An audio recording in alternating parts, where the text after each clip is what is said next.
Transjatim ini Mbak penjabaran dari Jatim Akses. Jatim Akses. Melalui Jatim Akses itu seluruh kabupaten kota itu akan terkoneksi dengan alat transportasi publik yang murah. Koridor 1, 2, 3 sampai 4 itu per hari masih 7 juta. 7 juta. 7 juta masyarakat pengguna Transjatim itu. Berarti ini sangat-sangat apresiasi dengan itu ya. Betul, Mbak. Biaya yang hanya Rp5.000 ini apakah cukup untuk akomodasi yang lainnya nih, untuk mengembangkan misalnya mengembangkan Transjatim atau kemudian untuk peningkatan pendapatan misalnya ini Pak Siadi? Pasti melalui SKPD terkait perhubungan sudah berhitung sangat-sangat detail terkait dengan itu. Bagaimanapun juga seperti angkutan kota, ojek online yang panjenengan sampaikan itu, beliau ini kan punya peran yang besar selama ini membantu melancarkan barang maupun orang. Itu nggak boleh begitu Transjatim mau membuka koridor tanpa harus duduk bersama. Apa yang menjadi aspirasinya, bapak-bapak atau kelompok-kelompok yang selama ini melayani masyarakat yang ada di wilayah itu.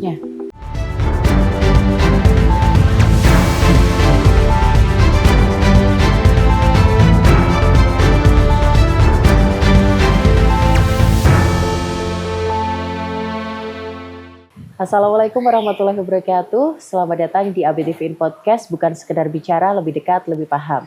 Nah, untuk episode kali ini kita membahas soal Transjatim sebagai akselerator konektivitas tanpa batas. Untuk ngobrolin hal ini, kita sudah bersama dengan anggota Komisi D DPRD Provinsi Jawa Timur.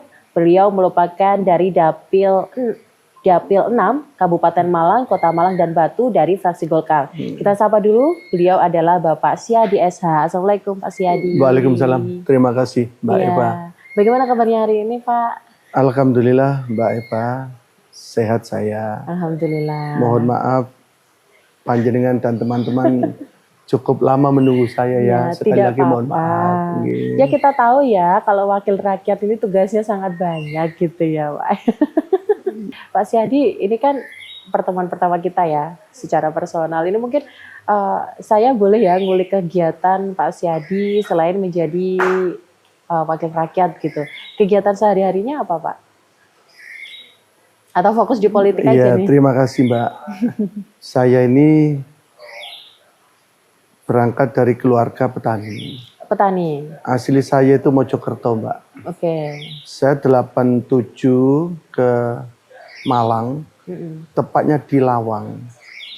Waktu itu saya bekerja di PT Otsuka Indonesia, pabrik infus itu. Pada saat di Mojokerto, ya kebetulan bapak saya memang petani. Sehingga SMP kelas 3 itu pertanian itu sudah tidak asing Mbak. Karena saya selalu bantu orang tua. Masih SMP sudah bergelut di pertanian, panjenengan? Iya Mbak, karena memang kalau anak desa itu mulai SD begitu bapaknya petani, pasti selalu mengikuti kegiatan-kegiatan bapak yang ada di sawah. Sampai hari ini Mbak Eva, saya itu kalau lihat pertanian itu rasanya ada kedamaian, ada ketenangan. Karena bagi saya petani itu sebenarnya ya sesuatu yang mulia menurut saya. Kalau kita masih ingat kata-kata orang tua dulu, kan selalu menyampaikan Mbak Eva, sing mbok tandur yaiku sing mbok pangan. Nah, jadi selalu menekankan seperti itu, sehingga saya ingat betul waktu masih bantu bapak itu, kan pertanian saat itu belum mengenal kimia ya Mbak. Belum, masih semuanya organik ya? Nggih, tahun 80 80-an. baru ada impres terkait dengan mewajibkan petani menggunakan pupuk kimia. Nggih. Sebelum 80 Mbak Eva, yang namanya pertanian kita itu ya pertanian yang selalu dekat dengan alam. Begitu kita petani pasti ada sampingan ternak, sehingga melalui kotoran hewan itu jadi pupuk di pertanian. Ada perputaran ya Pak Siadi ya berarti ya. Dan saya ingat betul Mbak Eva, pada saat itu kalau saya mencoba untuk ingat-ingat, ragam penyakit itu belum sebanyak hari ini kan. Belum sebanyak hari ini, betul. Kalau waktu itu saya pikir ya anak kecil gagal ginjal itu kan langka. Kalau sekarang sudah sering. Kalau hari ini Mbak, ibaratnya anak SD SMP gagal ginjal itu bukan sesuatu yang aneh. Ya karena memang terkait dengan pola makan itu kan Mbak. Yang kita makan ini kan hari ini ya hasilnya banyak mengandung residu karena penggunaan pupuk kimia yang berlebihan. Terus pestisidanya juga kimia. Akhirnya yang kita makan ini mau nggak mau tercemar kimia luar biasa. Ya, tapi kalau kita lihat sekarang itu pertanian lebih kayak digetolkan untuk menggunakan pupuk-pupuk organik lagi ya Pak ya. Maksudnya dengan pengolahan dari kotoran peternakan seperti itu diolah kemudian menjadi pupuk, itu sepertinya saat ini sudah digiatkan begitu. Ada kesadaran Mbak Eva dari beberapa pemerhati pertanian, kelompok-kelompok pertanian untuk kembali bertani dengan cara-cara yang sehat, betul. Mengurangi kimia dan menggunakan pupuk-pupuk yang berasal dari kotoran hewan. Tapi ini tidak mudah Mbak Eva, karena kalau semangat ini hanya berangkat dari kelompok-kelompok petani yang sadar akan kesehatan, pemerintah belum hadir untuk membackup keinginan itu, pasti yang terjadi ya hanya sporadis saja, belum menjadi keinginan bersama, keinginan kolektif Mbak Eva. Ya saya berharap Mbak Eva, moga-moga melalui kesadaran masyarakat kita akan pentingnya makanan sehat, pilihannya tidak ada lagi kecuali ya pertanian kita ini harus memadukan dengan alam. Betul. Ya, moga-moga kembali ke cara konvensional dulu ya, Pak Siadi ya. Ya kita tahu kalau kimia itu memang bukan hanya di hasil panennya saja, tapi juga kontur tanahnya juga berpengaruh akhirnya ya Pak ya, penggunaan pupuk kimia itu. Mbak Eva, ini contoh yang pertanian yang ada di lingkungan saya ini. Ini ya. Mbak, 10-15 tahun yang lalu, kalau saya turun ke sawah, Mbak kurang lebih hanya 20 cm. Kaki saya masuk ke tanah. Jeblosnya itu. Iya, 20 cm. Kalau hari ini Mbak, sudah hampir 1,5 meter ada. Karena memang Mbak, selama 15 tahun itu, saya selalu menggunakan kotoran hewan, apakah kambing atau kotoran sapi, itu yang saya fermentasi, saya kembalikan ke tanah. Jadi pupuk organik. Dan yang kedua Mbak Eva, di sini ini saya lepas liarkan. Belut itu kurang lebih 2,5 kuintal. 2,5 kuintal. Tujuannya untuk penggemburan tanah ini Mbak. Ya sayang sekali ya, tapi kalau yang nonton podcast hari ini nggak bisa menikmati pemandangan di sini. Di sini indah banget Pak ya. Sawahnya sangat luas, kemudian di bawahnya juga ada kolam ikan ini ya Pak ya. Memang ini memang disengaja menciptakan suasana seperti ini atau memang awal mulanya juga sudah seperti ini Pak? Saya itu Mbak teringat masa kecil. Oh, iya. Pada saat masih bersama orang tua itu, dulu Mbak kalau saya ke sawah, pasti Bapak itu nitipi untuk bawa kotoran kambing dibuang ke sawah. Itu setiap ke sawah, Bapak sama saya itu selalu bawai saya ini kotoran kambing untuk dibuang ke sawah. Pada saat itu Mbak, yang namanya Mbak, pertanian padi ini kan luar biasa. Bahkan di desa saya itu Mbak, begitu waktu SD itu, ya saya termasuk sudah agak tinggi sih Mbak waktu itu. Begitu saya masuk ke padi yang sudah agak menguning, itu saya nggak kelihatan Mbak. Saking suburnya tanah, akhirnya berdampak kepada bagusnya tanaman itu. Di sini saya kepingin Mbak, mengembalikan gitu ya. Ingatan saya tempo dulu itu loh Mbak Eva. Ya jarang ya kita temukan kondisi sawah yang seperti itu lagi di pertanian saat ini ya Pak Siyadi. Oke, Pak Siyadi, kita mau bahas nih soal Transjatim ya. Ini kan pemerintah kan sangat serius nih untuk membahas soal Transjatim, terutama untuk mengurangi penggunaan kendaraan pribadi ya. Salah satu tujuannya. Tapi kenapa sih akhirnya Transjatim ini kemudian menjadi program andalannya untuk saat ini, Pak Siyadi?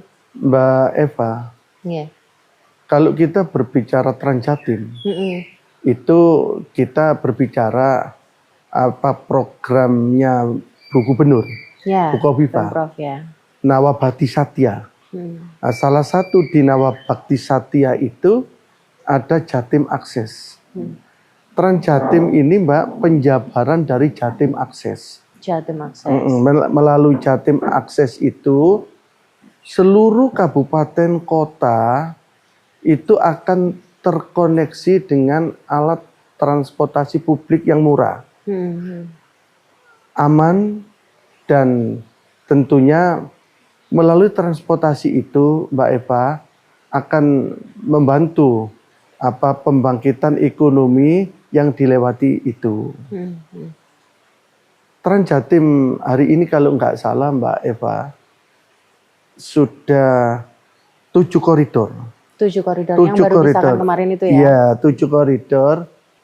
Transjatim ini kan Mbak Eva harapannya yang pertama memang mengurangi kemacetan. Kemacetan, betul. Yang hari ini masih menggunakan sepeda kendaraan pribadi bisa beralih ke bis Transjatim itu. Dengan cara ini otomatis kemacetan akan berkurang dan harapan yang berikutnya kecelakaan lalu lintas juga berkurang. Transjatim yang akan di-launching di Malang Raya, Mbak, kebetulan saya dapil Malang. Ya, tentunya saya punya harapan besar Transjatim itu bisa mengaspal di Malang Raya. Hari ini masih dari koridor Mojokerto itu ke Batu, Mbak. Ke Batu. Itu koridor berapa, Pak Siyadi? Kalau nggak salah ini koridor yang ke-7 mungkin ya. Yang terakhir ini ya Mbak. Yang barusan itu. Yang ke-7. Dan setelah Mojokerto dibuka bisa ke Batu, Mbak, jalur dari Mojokerto lewat Cangar. Hari ini kalau panjenengan jalan ke sana, insya Allah jenengan akan mendapatkan banyak perubahan kanan kiri. Kanan kiri di jalan yang dilewati oleh High Eslong itu kan. Masih belum bis. Iya, karena medannya Mbak. Karena medannya di Mojokerto menuju Batu ini kan medannya masih berkelok-kelok ya, kecil-kecil. Ya. Sedangkan kanan kirinya ya sudah ada pengaman, kadril itu ada. Tapi masih rawan lah, karena begitu agak sore Mbak, itu sudah berkabut. Sehingga jalanan agak gelap gitu. Perbatasan itu begitu ya, Mbak, ini di kemarin dilaksanakan, ternyata masyarakat yang dari Mojokerto atau ke Batu-Batu dan sebaliknya, satu hari itu hampir sudah ada 4 sampai 5 mobil. Oh ya. 4 sampai 5 mobil. Untuk satu mobilnya itu berkapasitas berapa orang? Kalau itu 15, Mbak. 15. Yang eslong itu loh ya. Iya. Itu 15-an. 15. Setelah ada musibah longsor kemarin yang di Cangar itu, ya memang akhirnya dievaluasi, tidak sebanyak itu kegiatannya. Kurang lebih masih dilayani 2 mobil eslong itu. Berarti hanya untuk 30 orang. Ya kurang lebih itu. Terus Mbak, kalau berbicara data masyarakat pengguna Transjatim hari ini, itu per hari, awalnya itu kan begitu di launching, koridor 1, 2, 3, sampai 4, itu per hari masih 7 juta. 7 juta. 7 juta masyarakat pengguna Transjatim itu. Berarti ini sangat-sangat apresiat dengan itu ya? Betul, Mbak. Ini waktu itu masih koridor 1, 2, 3, 4 kalau nggak salah. Itu per hari sudah 7 juta. Hari ini, Mbak, sudah 22 juta. 22 juta 22 juta pengguna Transjatim yang masuk di datanya Dinas Perhubungan. Yang sudah beroperasi. Mbak, itu hari Senin sampai hari Kamis. 4 hari doang. Kalau sudah berbicara Jumat, Sabtu, Minggu, Mbak, per hari bisa lebih dari 22 juta pengguna. Iya, 20 juta ribu orang. Jadi pertama itu 7.000 per hari, terus berikutnya hari ini sudah 22.000. Kalau Jumat, Sabtu, Minggu lebih dari 22.000, Mbak, sudah per hari. Oh, per hari ya, hitungannya 22 dari 7. Karena waktu itu masih Mbak, masih perkenalan. 4 koridor kan, setelah itu tambah koridor ke-5, ke-6, ke-7. Ternyata dari yang pernah disurvei melalui pihak ketiga dari Dishub, memang keinginan masyarakat, Mbak, terkait dengan adanya Transjatim ini luar biasa tinggi. Cukup tinggi ya. Makanya Mbak Eva, ya kita berharap moga-moga dengan animo masyarakat yang sangat-sangat tinggi ini, pemerintah provinsi bisa melanjutkan pembukaan koridor-koridor berikutnya. Karena memang transportasi ini, Mbak, ya benar-benar transportasi publik, transportasi massal, karena hanya 5.000 kan kalau umum. Kalau santri sama pelajar 2.500 ini. Itu meskipun jaraknya dari ujung ke ujung gitu tetap 5.000. Segitu, Mbak. Segitu memang, segitu. Tapi kalau dilihat misalnya memang ya, kalau kita lihat animo masyarakat ini cukup tinggi, tapi dengan biaya yang hanya Rp5.000, ini apakah cukup untuk akomodasi yang lainnya nih, untuk mengembangkan mengembangkan Transjatim, atau kemudian untuk peningkatan pendapatan misalnya ini Pak Siadi? Mbak Eva, ya Transjatim itu kan memang transportasi yang disubsidi oleh pemerintah provinsi. Ya tentunya pasti melalui SKPD terkait perhubungan sudah berhitung sangat-sangat detail terkait dengan itu. Dan kalaupun, Mbak, ibaratnya orientasinya profit itu ya kecil lah. Menurut saya kecil. Karena kan kita tahu kalau kendaraan armada kan pasti butuh perawatan, Pak Siadi. Mbak, kebetulan armada ini milik pihak ketiga. Oh, pihak ketiga. Jadi Dinas Perhubungan Jawa Timur yang mengkoordinir. Seperti yang rencana akan mengaspal di Malang Raya. Insya Allah itu miliknya PO Bagong. PO Bagong. PO Bagong. Oh ya. Yang sering lewat di Blitar di Ya, Jenengan betul, itu kan? betul sekali. Blitar nanti Malang. nanti kelihatannya dari itu. Dari itu. Tapi yang jelas dinas akan menetapkan persyaratan-persyaratan yang khusus untuk keselamatan itu. Ya. Yang penting ini ya, untuk masyarakat, keselamatan masyarakat juga harus diperhitungkan. Betul, betul, itu yang utama, Mbak. Oke, tapi pada nyatanya begini Pak Siadi ya, kalau dengan adanya Trans Jatim, ini kan kita kembalilah flashback dulu. Dulu itu kan awal mulanya ada ojek online, itu kan sangat berpengaruh nih dengan angkutan-angkutan di beberapa perkotaan. Lah dengan adanya Trans Jatim ini pasti mereka juga akan terdampak juga kan. Ini bagaimana dari pemerintah provinsi kemudian merangkul para sopir angkot ini, jangan sampai terdampak yang negatif begitu? Yang saat ini saya ikuti, Mbak, di setiap pembukaan koridor, itu dinas terkait pasti akan berbicara dengan kepala daerah setempat. Bagaimanapun juga seperti angkutan-angkutan kota, ojek online yang panjenengan sampaikan itu, beliau-beliau ini kan punya peran yang besar selama ini. Betul. Membantu melancarkan barang maupun orang.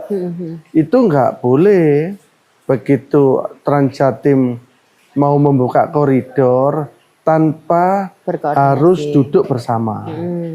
Apa yang menjadi aspirasinya bapak-bapak atau kelompok-kelompok yang selama ini melayani masyarakat yang ada di wilayah itu. Itu harus diutamakan.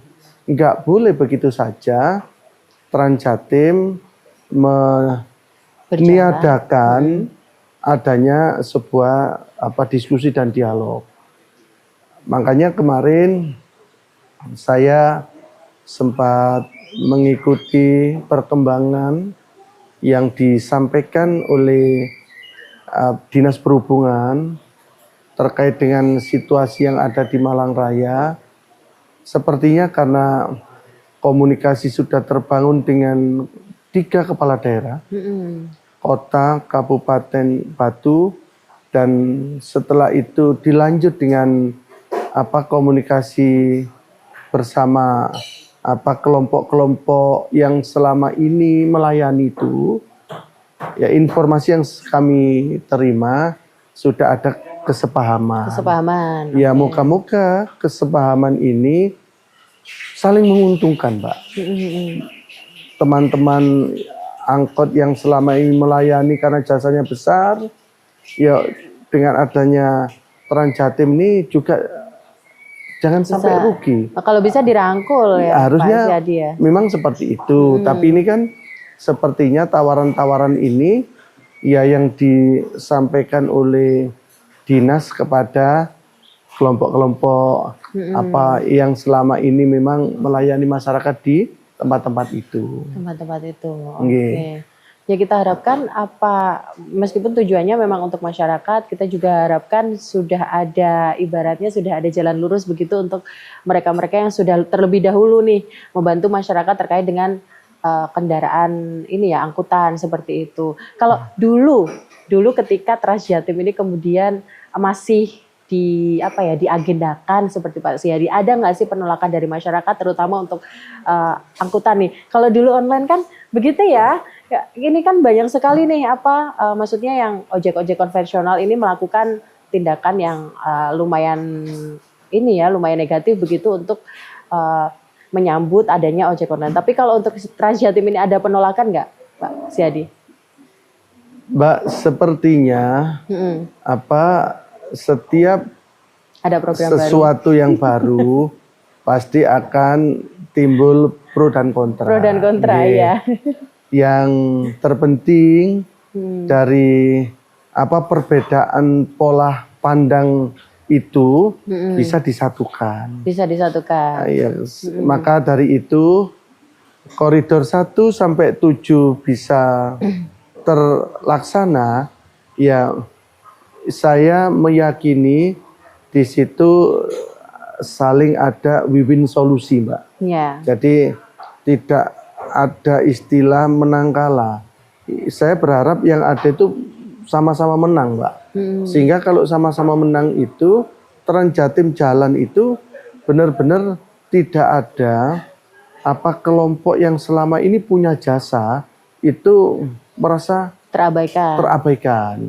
Ya, kalau saya berharap itu, Mbak, ada beberapa koridor awal itu yang sempat dengar saya, tapi kelihatannya ya terselesaikan dengan baik.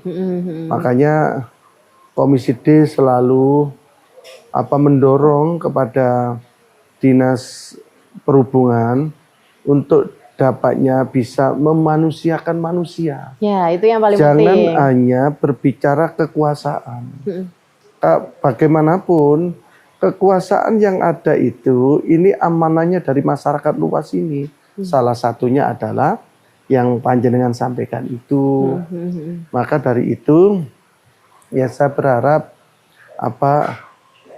perbedaan pola pandang, pola pikir ini memang harus didekatkan, harus disatukan, sehingga yang ada itu ya bisa bagus, berjalan optimal. Karena kan ya semua ini tujuannya bagus dan diperuntukkan untuk masyarakat. Kan? Untuk masyarakat. Oke, Pak Siadi, ini untuk bus Trans Jatimnya sendiri ya, ini ada nggak sih menggandeng digitalisasi? Pak Siadi, kan kita tahu ya kalau anak-anak zaman now itu kan kadang nggak pernah bawa uang cash gitu ya. Ini ada layanan-layanan seperti itu nggak sih? Mbak, sepertinya di Trans Jatim ini sudah lengkap.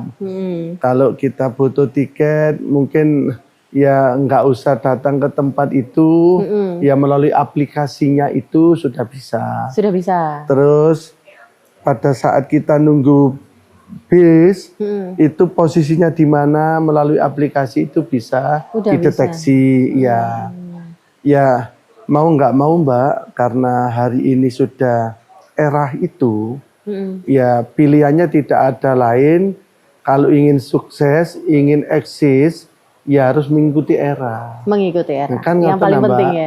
Kan untuk layanan masyarakat ya, masyarakat itu kan elemennya juga banyak, apalagi sekarang mungkin Trans Jatim penggunanya Gen Z rata-rata. Mbak. Oke. Ini ada nggak sih Pak dalam pembangunan Trans Jatim ini? Ya kita tahu manfaatnya kan cukup banyak begitu, tapi dalam hal pembangunan, terutama untuk menentukan koridor seperti itu ada tantangan tersendiri nggak sih Pak? Mbak, yang jelas kalau berbicara masing-masing wilayah, begitu dengar Trans Jatim, pastikan menginginkan itu bisa mengaspalkan di lingkungan itu. Ini ya tentunya yang pertama, Mbak, Dinas Perhubungan pasti harus menyiapkan umbo rampenya. Karena begitu Trans Jatim ini mengaspal, butuh halte. Bisa juga di terminal butuh itu. Ini semua kan tidak lepas dari anggaran ya. Makanya yang kedua, pada saat dinas mau menetapkan tambahan koridor, itu kan pasti ada kajian ya, Mbak. Kajiannya sejauh mana Trans Jatim di daerah sini memang dibutuhkan.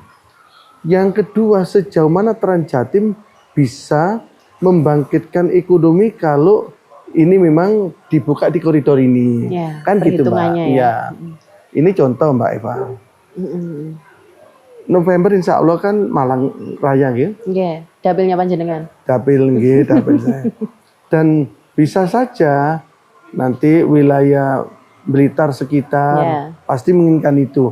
Karena ini kan terkoneksi ya, Mbak. Apalagi ininya tarifnya lumayan cukup terjangkau ya, sejauh apapun itu. Betul. Kalau tarifnya, Mbak, memang sangat-sangat membantu kesulitan napa Mbak masyarakat terkait dengan biaya transportasi. Iya, betul sekali. Oke. Ini Pak Siadi, mungkin ini kita agak-agak menyerong ya. Tadi kan kita sudah bahas soal Transjatim begitu. Saya itu kan datang kemari dari Blitar, datang kemari itu kan biasanya pengen nih direkomendasikan sama Pak Siadi yang sudah tinggal di sini. Kira-kira nih kalau wilayah Batu, Malang itu kan sudah biasa ya wisatanya itu, kita tahu di situ tuh surganya wisata. Tapi kalau di daerah Lawang sini ada rekomendasi nggak Pak Siadi? Mbak Eva, saya pernah membaca ya sejarah. Mbak, sebenarnya kerajaan tertua di wilayah Malang ini pernah ada di Lawang. Iya. Namanya Kerajaan Kuangrang. Kuangrang. Kuangrang. Iya, saya pernah membaca buku itu.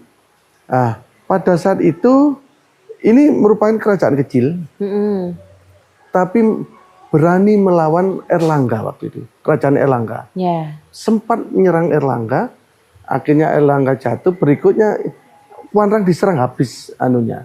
Karena kerajaan kecil itu kerajaan ya. Kecil, setelah kalau berbicara apa ya Mbak, petilasannya di Lawang ini Mbak, ada salah satu goa di Polaman itu. Itu diyakini oleh kelompok-kelompok pemerhati budaya. Goa itu ada kaitan bisa menuju ke arah Singosari. Mbak ada. Tapi kalau berbicara wisata, Mbak Eva, jenengan kalau di Lawang ini, Mbak, satu bangunan-bangunan lama sejarah Belanda itu ada, Mbak. Niagara itu salah satu hotel tertua loh, Mbak. Niagara Lawang. Ada, tapi ini ceritanya agak horor ya. Kalau biasanya Mbak, viralnya itu tuh apa ya? Cerita-cerita horor. Biasanya Mbak, kalau bangunan-bangunan tua itu memang nggak lepas dari cerita itu, karena memang ini Belanda, Mbak, Belanda. Di Lawang ini Mbak, kalau gedung tuanya peninggalan Belanda masih utuh. Terus yang kedua, sumber ada Mbak yang di Kerapiaan itu. Kerapiaan. Kalau ini di wilayah utara Mbak, Kebon Teh, panjenengan bisa menuju dari arah Lawang ke Kebon Teh ada. Kebon Teh apa ya itu saya lupa. Kebon Teh di Wonosari. Ya betul. Saya dari Wonosari ini kan di sini Mbak anunya. Jadi di sana juga ada langsung pabriknya ya Pak ya? Ada pembuatan. Kalau Coban Mbak ada di wilayah ini, di wilayah Sri Gading itu ada Coban. Kalau pemandian tempo dulu kuno Mbak, ini sebelah belakang joglo sini saya ya? Ini ya Mbak, itu ada pemandian. Jadi dasarnya itu masih batu utuh yang tebal-tebal itu, kanan kirinya juga masih batu. Di belakang ini Mbak. Sayangnya nggak ketutupan. Nggak kelihatan. Mbak, jauh atau mepet? Mbak, ini kan kurang lebih setengah kilo dari sini. Setengah kilo? Ya, 500 meter? 500 meter. Wah, nanti kita bisa ke situ nggak teman-teman? Nggak, sayang banget. Tapi kalau berbicara wisata Mbak, memang saya ngomong malah rayang nih Mbak. Kalau tempatnya hotel pasti Mbak Eva asing kan, Batu. Ya, Batu. Kalau tempat nginep, Batu sama kota. Tapi kalau berbicara wisata alam, Mbak, mohon maaf, kabupaten tempatnya. Ada pantai ya? Kabupaten Malang itu Mbak, perbatasan dari Blitar sampai ke Lumajang itu berjejer 49 pantai. 49 pantai Mbak. Makanya jalur lintas selatan itu kalau nanti betul-betul siripnya itu diperbaiki, yakin saya Mbak, pembangkitan ekonomi wilayah selatan ini nanti hampir menyamai wilayah utara. Lebih meningkat. Enggak Mbak. Menyamai loh ya. Menyamai. Kalau di utara kan ada bandara ya Mbak. Kalau di selatan JLS itu siripnya sudah jadi semua, luar biasa. Mbak, tidak hanya hari Sabtu Minggu, hari biasa sudah macet di daerah sana. Di daerah JLS sana? Di LS itu Mbak, macet. Terus itu wisata pantai, ada wisata Coban, Kabupaten Malang. Salah satunya Coban yang saya sampaikan tadi di Lawang itu. Ada 28 Coban. Waduh, surganya tempat wisata ya. Terus Mbak, dekat dari sini ada wisata sejarah. Mbak, petilasannya masih utuh di Singosari. Ya. Jadi Raja Jawa itu Mbak asal usulnya teko Singosari. Tonggone Lawang. Jadi asal usul Raja Jawa itu memang dari kita. Makanya Mbak, luar biasa kalau potensi itu nanti dikembangkan, ditunjang oleh transportasi massal yang terkoneksi, Mbak, yakin saya Malang ini akan berkontribusi besar membantu pertumbuhan Jawa Timur yang ada di wilayah selatan. Melalui pariwisata dan juga wisatanya itu juga banyak ya Mas, wisata alam, wisata budaya, wisata sejarah, wisata religi Mbak, Gunung Kawi. Ya, Gunung sama Kawi. Arjuna religi kan Mbak ini? Iya betul. Ya. Jadi kalau misalnya minta rekomendasi, sepertinya rekomendasi semua gitu ya. Gimana caranya kita datang ke 49 pantai gitu. Pak Siadi, terima kasih waktunya. Terima kasih juga undangannya datang ke Joglo View yang ada di Lawang. Semoga nanti kesempatan lagi bisa datang lagi ke sini, bisa ngobrol lagi. Pak Siadi, terima kasih kalau Mbak Eva dan kru ini nanti datang kembali. Kembali. Sewaktu-waktu. Ya. Kita ditunggu nih buat nyobain menu-menu di sini ya, Pak. Siap. Pak Siadi, terima kasih sekali lagi. Baiklah, itu tadi perbincangan kita dengan Pak Siadi SH. Beliau merupakan anggota Komisi D DPRD Provinsi Jatim. Semoga kita nanti bisa ngobrol-ngobrol lagi dengan beliau. Saya Eva Dadika pamit. Wassalamualaikum warahmatullahi wabarakatuh. Waalaikumsalam warahmatullahi wabarakatuh.